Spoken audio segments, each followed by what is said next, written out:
마태복음 16장 13절로 19절 말씀을 봉독해 드립니다.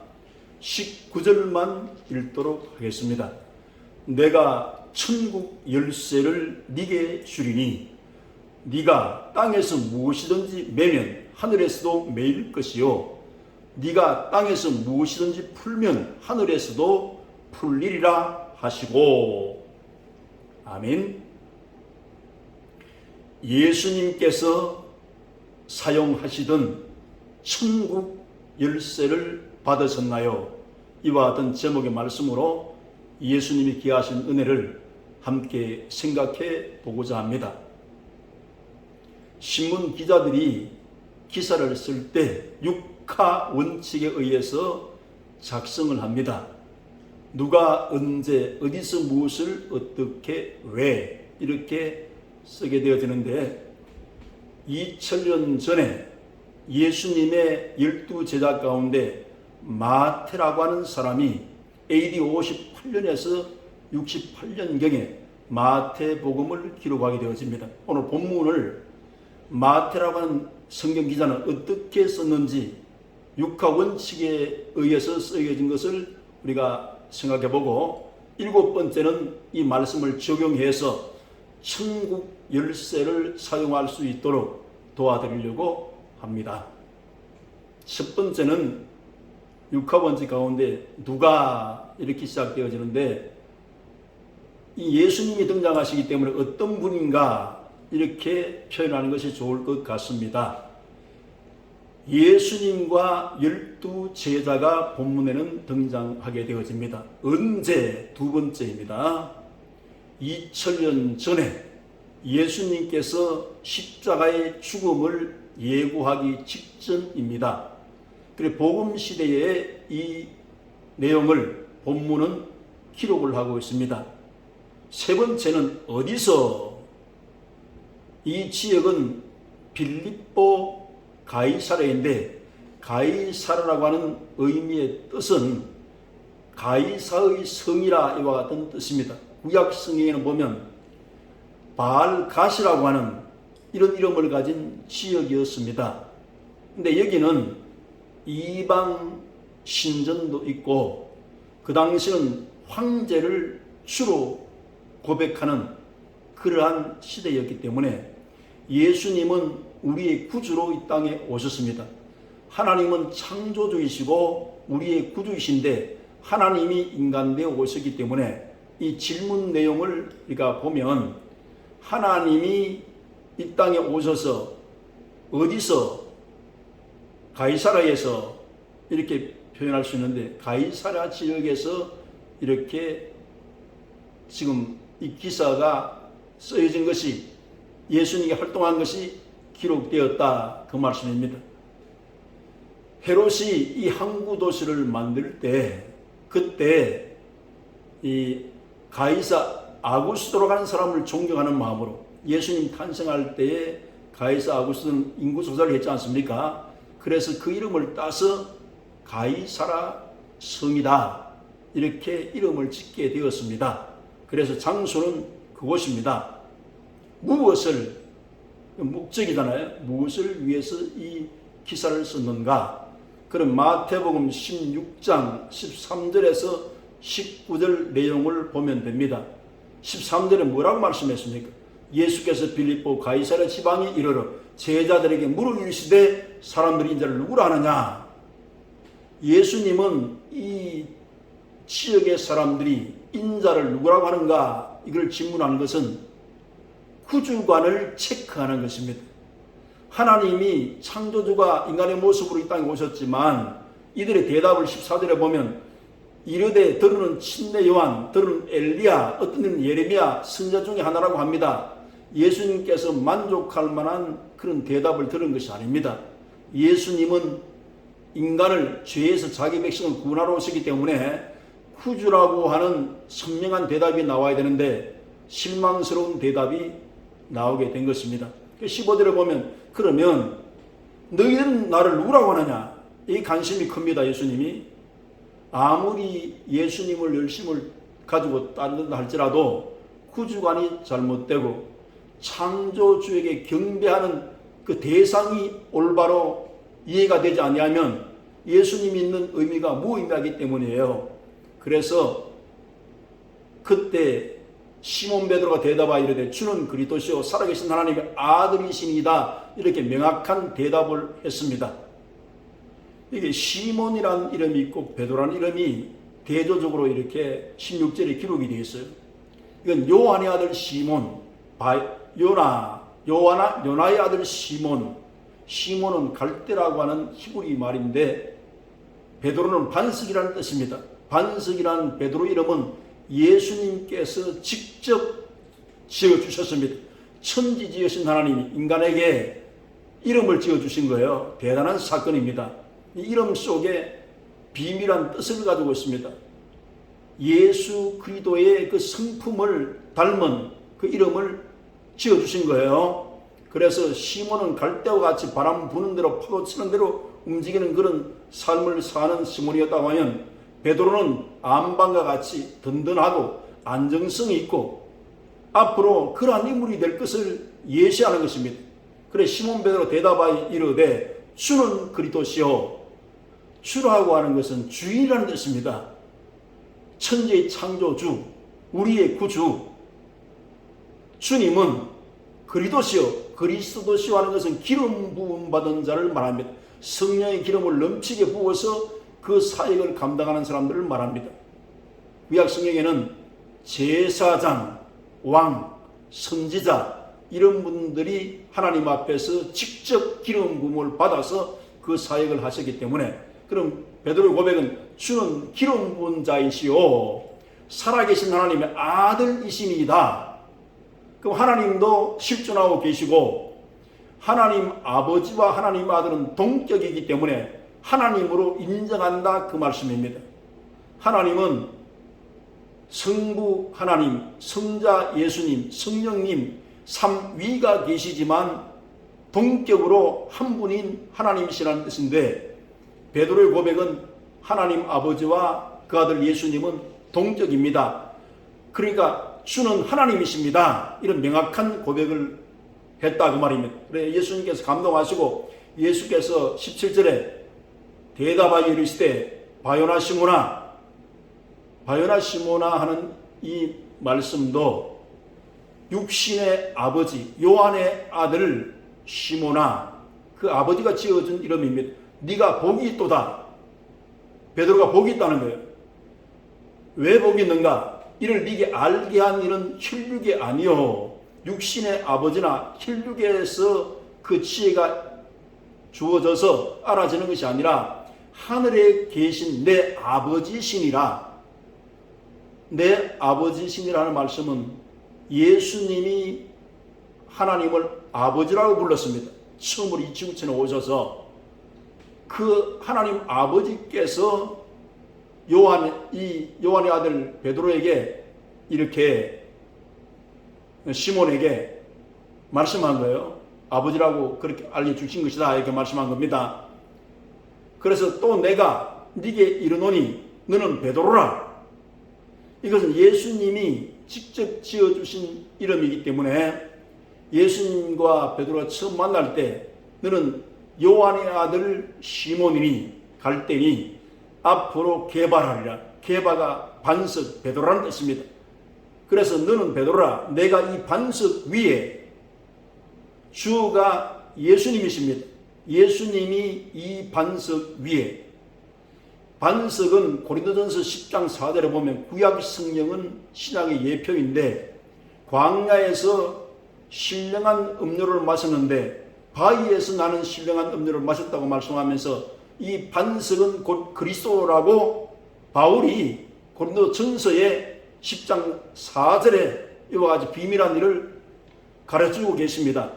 그래서 예수님 반석 위에 내 교회를 세우리니, 여기는 인간이 세운 교회가 아니라는 거예요. 주어가 예수님이 교회를 세우겠다는 겁니다. 그리고 예수님 내 교회입니다.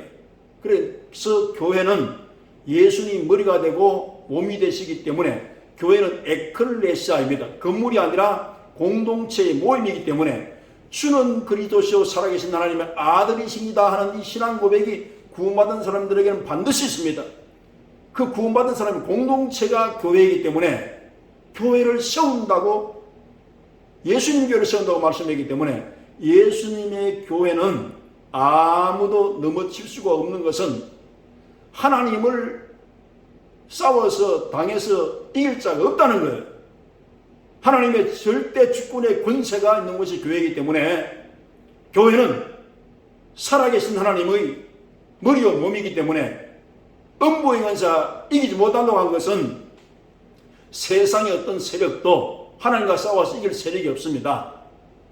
악한 영들의 역사도 교회를 이길 수가 없어요. 그리고 음부의 권세가 이기지 못한다고 하나님 말씀하시기 때문에 하나님 앞에서 반석 위에 세워진 교회는 이 지구촌의 어느 곳에 세워놓아도 이걸 싸워서 이길 권세가 없다는 거예요. 그래서 교회는 영존할 수 있다는 겁니다. 19절에 내가 천국 열쇠를 네게 주리니, 이 주어가 예수님이 천국 열쇠를 베드로에게 주리니 이 말씀입니다. 네가 땅에서 무엇이든지 매면 하늘에서 내릴 것이요 네가 땅에서 무엇이든지 풀면 하늘에서 풀리리라, 이렇게 약속을 주셨습니다. 그래서 무엇을 할 때 네 번째 이 기사가 실려 있고 어떻게 질문 형식으로 두 번 말씀하시고 그리고 칭찬도 해 주었습니다.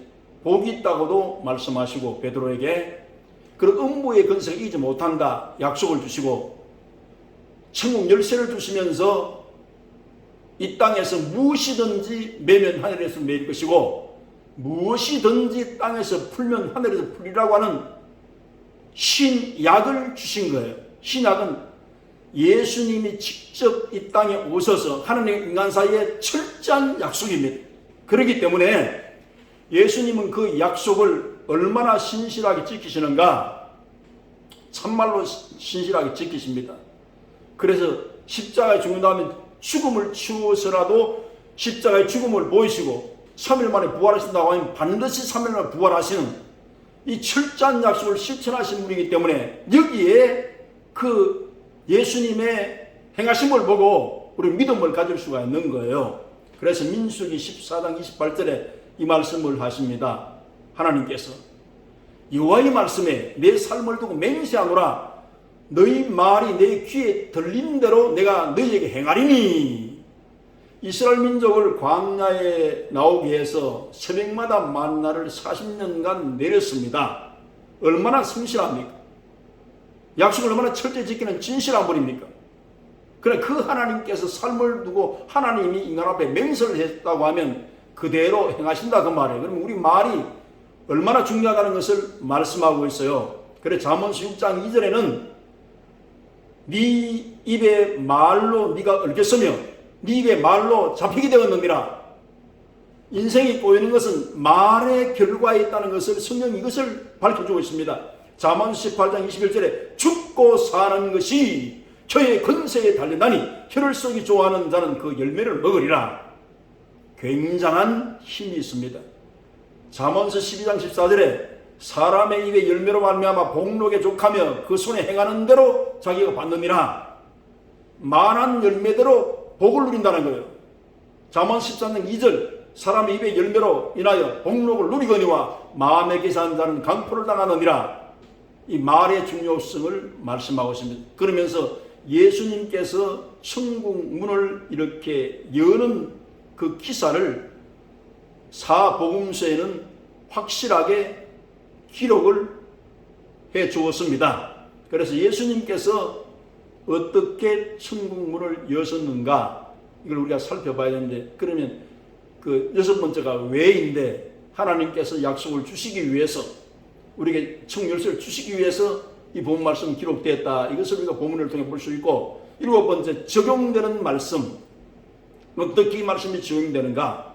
예수님이 천국을 어떻게 여셨는가 보십시다. 예수님 오시 6개월 전에 심내 요한도 광야에서 복음을 전파하실 때 회개하라 천국이 가까웠느니라 이렇게 했어요. 예수님도 비로소 전파에 가라사대 회개하라, 천국이 가까운 놈이라. 가까웠다고 말씀합니다. 그 침례 요한 때부터 지금까지 천국은 침노를 당하는데 침노한 자는 빼앗는다고 그렇게 말씀했어요. 예수님께서. 그 선지자 율법은 예언이 요한 때까지인데 이제부터 예수님 천국을 가져오셔서 천국을 열어주고 천국 맛을 보여주신 겁니다. 그래서 예수님께서 사역을 시작하실 때 그 복음서를 보면 이런 내용이 기록되어 있어요. 중풍병자가 있었는데 내 친구가 그를 침상에 메어가지고 예수님께 나타납니다. 예수님이 집안에 계시기 때문에 지붕을 뜯어내고 사람들이 너무 많아서 줄로서 그 상을 달아내리니 예수님께서 이렇게 말씀하셨어요. 소자야 안심하라. 네 죄사함을 받았느니라. 침상을 들고 걸어가라. 이렇게 말씀하신 거예요. 이게 천국을 여는 것입니다. 여기에 순식간에 죄사함도 받고 병도 고침을 받았어요.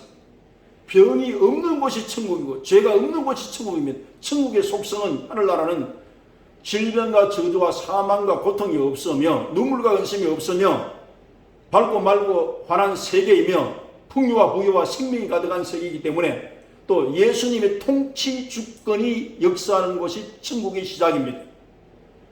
성령의 질서가 역사하는 것이 천국의 시작입니다. 그래 저주가 물러가고 복이 다가오는 것이 천국의 시작입니다. 하나님께 불순종한 것이 순종으로 시작되는 것이 천국의 시작입니다. 하나님을 바로 찾아서 생활하는 것이 천국 생활입니다.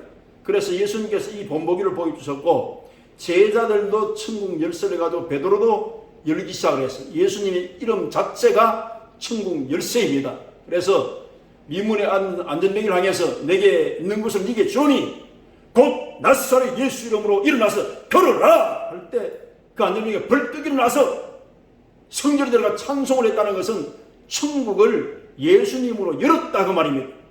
그러니까 천국은 절대 예수님 안에 것은 열릴 수가 없다는 거예요. 예수님이 건설한 능력이 많은 천지 창조주이기 때문에 그 이름만 나타나면 예수님 일하시게 되기 때문에 요한과 베드로가 안전뱅이를 끄는 것이 아니라 무한하신 권세의 예수님이 성령을 통해서 이 일을 천국 열쇠를 가지고 예수님이 종을 통해서 열었다 그 말씀입니다. 바울도 천국 열쇠를 사용했어요. 루스드라고 하는 곳에서 바울과 바나바가 거기 이방 세계였는데 여기도 구원받을 만한 믿음이 있는 걸 보시고 안배를 향해서 네 발로 일어서라 할 때 일어서서 걸어갔다 그랬어요. 그러니까 일어서라는 말에 일어난 것처럼 이 천국 열쇠를 이것이 사용하는 것입니다. 그리고 천국 열쇠는 우리가 긍정적인 말로 인해 천국을 여는 말이 있어요. 은혜가 쏟아질지어다, 축복이 말지어다, 평강이 있을지어다, 복음이 전파될지어다. 이 모든 것은 천국을 여는 열쇠와 같습니다. 우리가 문제가 많을 때 고민할 것이 아니라 기도 많이 하고 문제가 해결되었다 이렇게 해야 귀에 들린 대로 하나님께서 일을 시작하시는 겁니다. 병은 나음을 받을지어다 했는데 사람이 낫게 하지 못하기도 하나님이 손을 써셔서 낫게 하신다 그 말이에요. 이 시간도 수많은 중풍병과 또 암덩어리가 사라질지어다 이렇게 말씀하면 하나님이 작업을 벌리셔서 능하신 하나님의 손길이 역사해서 하나님이 고치시는 것이지 우리는 선포를 하라는 것이 천국 열쇠를 사용하라 이 말씀과 같은 것입니다. 우리는 그래서 이 좋은 천국 열쇠를 사용을 해야 돼요. 문제가 해결되었다 해야지만이 문제가 해결되는 것입니다. 그게 기름 부음의 역사가 일어나는 것입니다. 물질의 그 문제가 해결되고 물질이 풀려질지어다 물질의 복이 쏟아질지어다 이렇게 해야 이사야 45장 3절 말씀도 이루어지는 거예요. 고레스라고 하는 페르시아의 초대 왕이 있었는데 메대와 밧을 통일하고 바벨론을 점령한 그 고레스 왕에게 하나님께서 기름 부음에 넘치는 은혜를 쏟아부어 주시니까 비밀한 일은 숨은 보호와 숨은 재물이 역사를 하게 되어지고 이스라엘 민족이 바벨론 포로의 해방을 받아 고국으로 돌아가서 거기 성전을 재건하는 이런 일이 일어난 것은 이방인이지만 구원받지 못한 사람이지만 때에 따라서는 이방인들에게도 기름 부음의 역사를 보여주는 것이 이사야 45장 3절에 기록되어 있어요. 그러면 기름 부음의 역사를 사용하면서도 창조의 언어를 계속 써야 됩니다. 나는 승리한다, 이긴다 해야지 이길 수 있는 길로 가닥을 잡고 하나님이 그 길로 인도하시는 겁니다. 오늘도 말씀을 듣는 우리 모든 하나님의 사람들이 긍정적이고 소망적이고 꿈이 넘치는 은혜를 사용해서 대한민국은 잘 되는 일들이 많이 나타날지어다, 나의 인생이 앞길이 환히 열릴지어다, 이렇게 선포를 하고 승리를 해야 되겠습니다.